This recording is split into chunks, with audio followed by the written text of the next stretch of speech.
My sister looked me dead in the eye, grabbed the $5 million cashier's check out of my hand, and tore it right down the middle. Paper confetti fluttered onto the marble floor of the bank lobby as my 7-year-old son, Leo, squeezed my hand and started to cry. "You're a broke military failure, Lauren," she sneered, her voice echoing off the glass walls. "Did you think printing fake checks would make up for abandoned family duties?" She motioned to the armed bank guards, demanding they arrest me for fraud. The guards stepped forward, handcuffs ready, as security sirens blared overhead. But right before they could grab my arms, glass doors swung open. A man in a tailored $5,000 suit sprinted into the lobby, panting and pale as a ghost. He pushed past the guards, locked eyes with me, bowed his head, and gasped, "Colonel Price." My name is Colonel Lauren Price, 38 years old and a retired U.S. Marine Corps officer.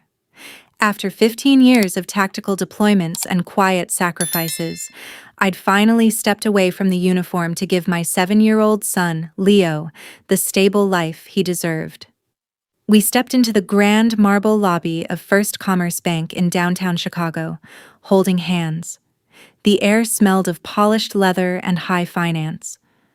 I was wearing simple denim, work boots, and an old jacket. Clothing built for comfort, not for showing off.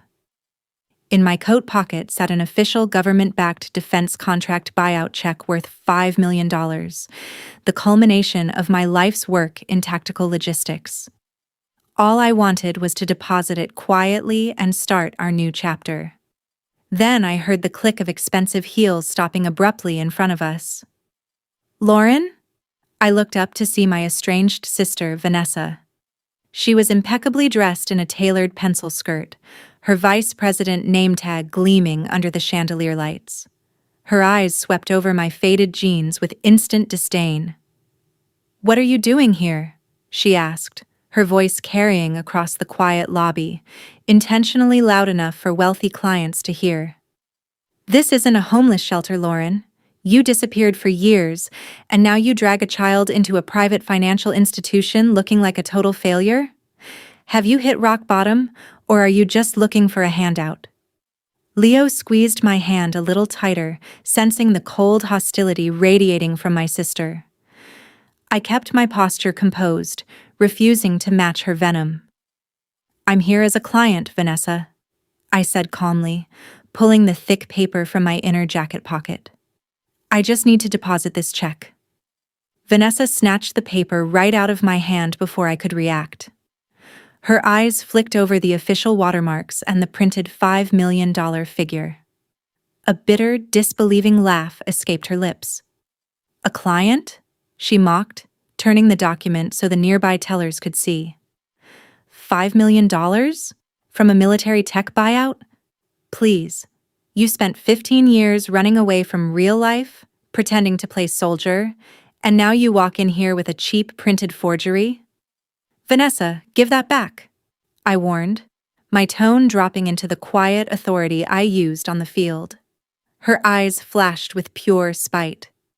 "You think you can embarrass me in my own bank?" Before I could reach for it, Vanessa grabbed both sides of the check and ripped it down the middle with a sharp, violent tear. Paper confetti fluttered down onto the polished marble floor. Leo gasped and burst into tears, shrinking behind my leg. Vanessa smirked, tossing the scraps at my boots. She immediately hit the emergency panel on the nearest pillar. "Security! I need armed officers in the main lobby right now. We have an intruder attempting high-level bank fraud and disturbing our clients." The security sirens blared overhead, sending an eerie echo through the vast lobby. 2 armed guards rushed forward, their hands resting heavy on their holsters. "Step away from the desk, ma'am. Hands where we can see them." The head guard barked, moving to position himself between me and my sobbing son. Vanessa stood back, her arms crossed, a smug triumph plastered across her face. "Take her down to the holding cell," she instructed them coldly. "She's passing fraudulent military checks and creating a public scene." The guard stepped in, reaching for my arms to cuff me. I shifted my weight, shielding Leo with my body, ready to neutralize both men in 3 seconds flat if they laid a hand on my child. Suddenly, the heavy glass doors at the private executive entrance burst open.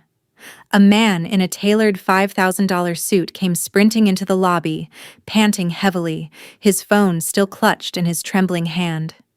It was Arthur Sterling, the CEO and owner of First Commerce Financial. "Stop! Stand down immediately!" Sterling shouted, his voice cracking with sheer panic. Vanessa blinked, startled. "Mr. Sterling? It's fine, I have this under control." "This broke imposter." Sterling ignored her completely.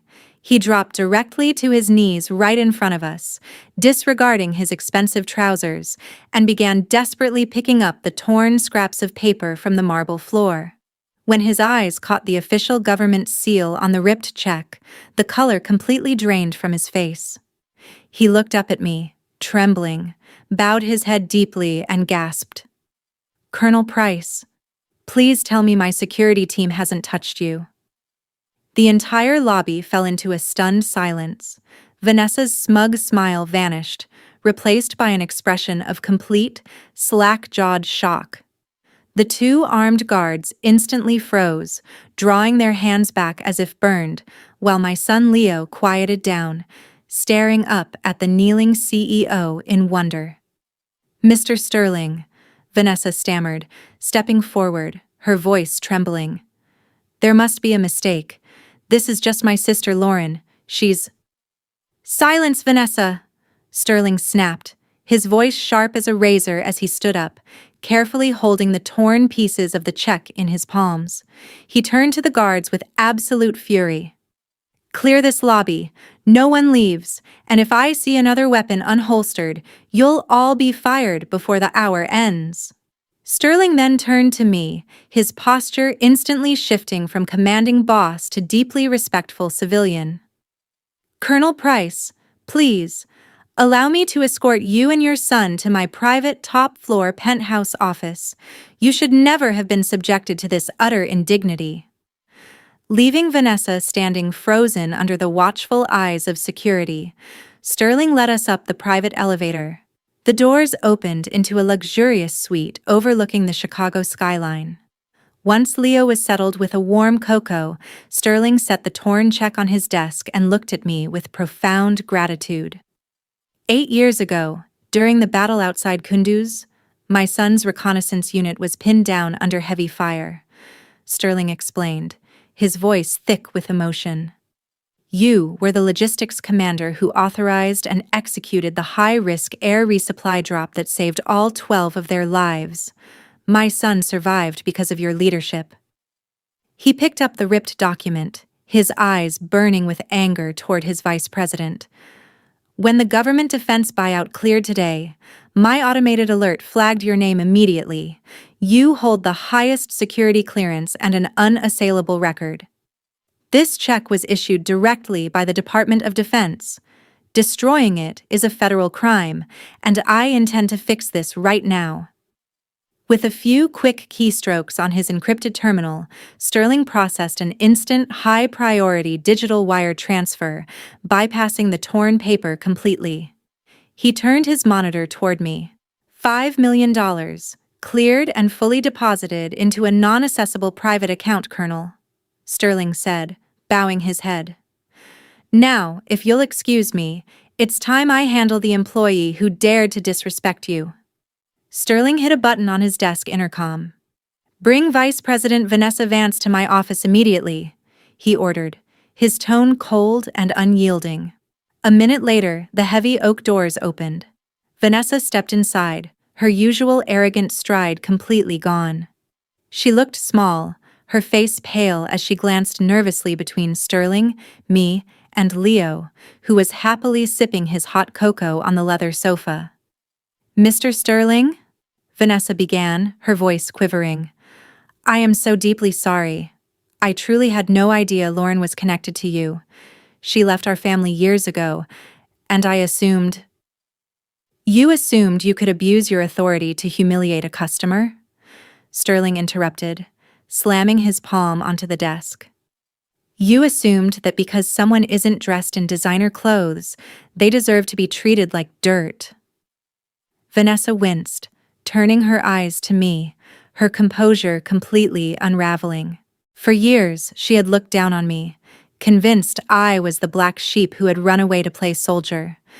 But as I sat there, I finally understood the root of her cruelty. She had always been terrified that I would return to claim a share of our parents' modest inheritance.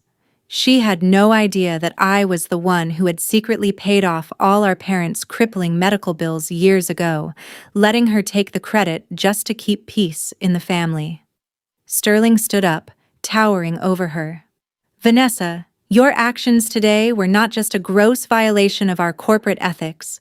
You deliberately destroyed a high-value government-issued financial instrument inside my lobby. Effective immediately, you are terminated from First Commerce Financial. Pack your desk. Security will escort you off the premises. The color drained completely from Vanessa's face. She staggered back a step, looking at Sterling as if he had slapped her. Fired? She gasped, her hands shaking uncontrollably. Mr. Sterling, please. I've given 7 years to this bank. I have a mortgage, a car payment. If you fire me like this and flag my record, my financial career is completely over. When Sterling didn't flinch, Vanessa turned to me, her eyes filled with desperate, brimming tears. Lauren, please. Tell him. We're sisters. Don't let him ruin my life over a mistake. I was just stressed. I didn't mean it. I looked at her, feeling no anger, only a profound sense of sadness for how hollow her life had become. You didn't care about ruining my life when you called armed guards on me in front of my 7-year-old son, Vanessa, I said quietly. You didn't care when you tried to destroy my name. I'm sorry, she sobbed, stepping toward me. Please, talk to him. I won't interfere with Mr. Sterling's business decisions, I replied, my voice steady and firm. However, I will not press federal charges against you for destroying the defense check. I'm doing that for Mom and Dad's memory, not for you. I paused, leaning forward slightly. And speaking of Mom and Dad, their house in Oak Park isn't tied up in probate. I bought out the mortgage entirely 3 years ago. It's fully paid off under my name. You never had to compete with me, Vanessa. You were fighting a war that only existed in your head. Vanessa stared at me, completely speechless, as 2 security guards quietly knocked on the door to escort her out. 10 minutes later, Leo and I walked out of the bank's private entrance into the warm afternoon sunshine. My son held his hot cocoa in one hand and squeezed my fingers with the other, looking up at me with bright, innocent eyes. Mom, he asked softly, is Aunt Vanessa going to be okay? I kneeled down, looking him straight in the eye. She has a long way to go, buddy, but sometimes people have to hit bottom before they learn how to treat others with respect. We stepped into our car, the $5 million buyout officially sitting safe in my account.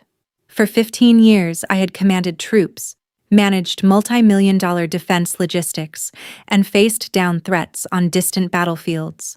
But standing up for my dignity and protecting my son's peace right here at home felt like the most important mission of my life. We drove out of downtown Chicago toward the quiet coastal town where our new home awaited. I didn't need a fancy vice president title, expensive designer clothes, or a grand office to prove my worth. True rank isn't worn on your shoulders or printed on a business card. It's carried in how you treat people when you think nobody is watching. As the city skyline faded in my rearview mirror, I smiled at Leo in the back seat. Our new chapter was finally beginning, built on a foundation of honor, family, and peace that no one could ever tear apart again.